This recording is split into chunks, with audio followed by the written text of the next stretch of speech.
Hello, সবাইকে আসসালামু আলাইকুম। সকালবেলায় রান্নাবাড়ি নিয়ে চলে আসছি।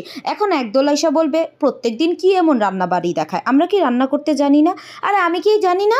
আমিও তো জানি আপনারা খুব ভালো রান্নাবান্না করতে জানেন। আমার থেকে ভালো জানেন। আমি তো জোড়াতালি মার্কা রান্নাবান্না করি। তো আমি যদি এত ভালো রান্নাবান্না করতে পারতাম, তাহলে এতদিনে তো হয়তো ২-৪ টা রেস্টুরেন্ট আমার নামেরই থাকতো। ঠিক বলছি না?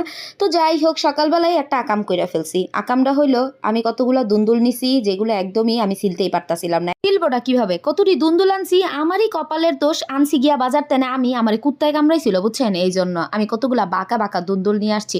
ভাই, মানুষ বলে সোজা আঙ্গুলে ঘি না উঠলে আঙ্গুলটা বাঁকা করতে হয়। কিন্তু আমার ক্ষেত্রে উল্টা। আমি বাঁকা-শাঁকা জিনিস পছন্দ করি না, আমি সোজা-সাপটা জিনিস পছন্দ করি। এইজন্য আমি দুন্দুলগুলা বাইচ্ছা, বাইচ্ছা সোজা আনি। কিন্তু এই বেটাটায়, শয়তান তরকারিওয়ালা বেটাটায় আমারে এই বাঁকা, বাঁকা দুন্দুলটি দিয়া দিছে। এখন এটির আমার কত কষ্ট লাগছে। আমার জিন্দেগিটা একদম তামাম হয়ে গেছে এই দুন্দুলটি ছিলতে যাইয়া সকালবেলা। আমার মেজাজটা সকালবেলা গরম হয়ে গেছে। দেখছেন, একটা হইতেছে পূর্ব, একটা হইতেছে পশ্চিম, এমন অবস্থা। তো যাই হোক, এটা অনেক কষ্ট টষ্ট করে সিলছি। অর্ধেক দুন্দুল তো পিলারের সাহায্যেই ফালাই দিছি, ব্যাপার নাই গেলি।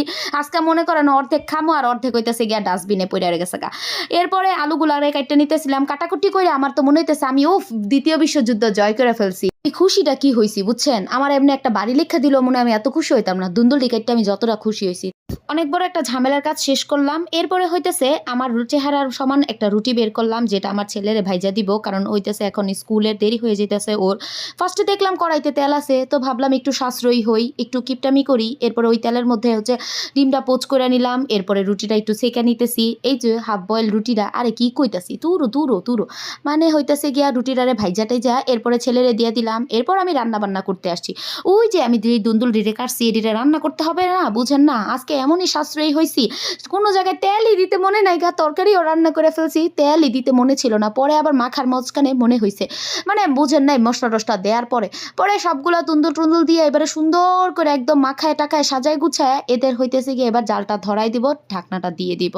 এরপরে তরকারি হইতে থাক, এর মাঝখানে আমি চলে আসছি আমার একটু খাবার দাবার খাওয়ার জন্য।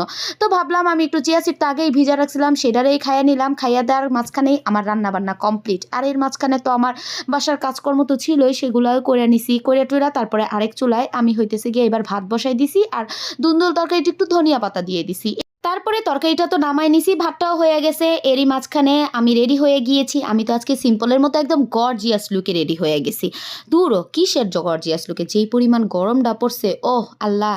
যাই হোক, আল্লাহ বাঁচায় রাখছে, এতটুকুই আল্লাহর কাছে কোটি কোটি শুক্রিয়া। এই শুক্রিয়া আদায় করার পরে এবার আসছি নাস্তা খাওয়ার জন্য। ইদানিং তো আমার মশলা চাটা অনেক বেশি মজা লাগে, বুঝেন নাই? এই কালা কালা চাটা, যেটা আমার আগে দুশ্মন ছিল, এখন আবার অনেক মজা লাগে। তো খাইতেছি, সাথে একটা ছোট্ট রুটি নিছি আর একটা ডিম ভাজি নিছি। এবার নাস্তা টাস্তা খাওয়ার পর আমি আমার গন্তব্যে চলে যাচ্ছিলাম। কিন্তু আজকে যাওয়ার পথে আমার মেজাজটাই খারাপ হয়ে গেছে, একদম বাংলার পাঁচের মতো আমার চেহারাটা হয়ে গেছে। এই তো দেখতেছেন আমার বাংলার পাঁচের মতো চেহারা। তো আজকে আর ভাল লাগতেছে না। আজকের মতো আমি এখান থেকেই বিদায় নিতেছি। Tata, bye bye, see you.